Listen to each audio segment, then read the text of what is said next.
Now let's jump out into the code window here and let's build some variables, or let's create some variables. And I just want to show you the syntax here and point out a couple of little things. You do have an option or two here, and the bottom line with these options, pick one and stick with it for continuity, readability with your code, and all this sort of thing. Now when I want to create a variable, I've already mentioned it, and you're going to see this a lot all over this course, and so this particular project or example will not be in your work files folder. Like I said, you're going to see this quite a bit. But if I want to create a variable called a, or yeah, we'll go with a, and I want it to be an integer, I'm going to put int and then the variable name, okay, and then I can put a semicolon. Now what this has done is created a variable called a, but I didn't initialize it to any particular value. Okay, but before I do that, let me delete that and let's do something a little different. I can do integer a comma b comma c and go to the next line, and notice the semicolon at the end. This is going to create a variable called a variable called b, and one called c, and notice they're all of the data type integer. Now you will see this out there. Most people generally don't like to do it that way. It will work, but it tends to be somewhat confusing when you come back later and try to read it. Okay, now what I really should do anytime I create a variable is give it an initial value. Now if I do int a equals 3 and a semicolon, I just created a variable out there called a, and it came into being with a value of 3. Now what if I didn't want it to be 3? Well, then it's always safe to just bring it in as 0. That way you don't get surprised or introduce logic errors into your code. Alright, now that's pretty straightforward, and you will see variables initialized this way, and in this instance we're going to initialize it to 5, and yet there is another way to initialize our variables, and this is called functional notation, and you will see it this way. And this is where we create a variable called a, and then it looks just like kind of a function call, just like that.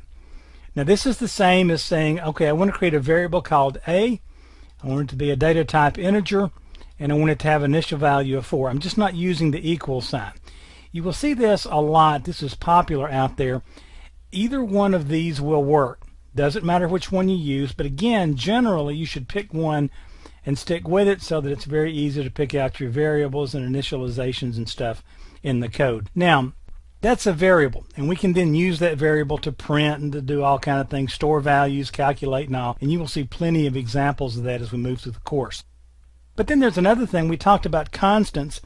If I put the const keyword in front of this, then this meant that a is equal to 5, and for as long as this program's running, a can only equal 5. Okay, we'll get into scope and some things a little bit later, but for now just go with what I told you. Okay, constant means that a is equal to 5, and in this instance I'm creating basically two with the same name here. Constant b, and I will use functional notation there, and this is a constant integer b is 6. Now what's going to happen is if I try to do a constant without initializing, it's going to say, hey, wait a minute, dude, whoa, you're going to have to put an initializer in and tell me what it to be, because once I set that thing equal to 7 right here, then as the program runs you cannot change it. It is a constant variable. It is really what we'd call read-only memory at that point. We got to write into it one time when we initialized it. Okay, so that's as simple as it is on creating your variables.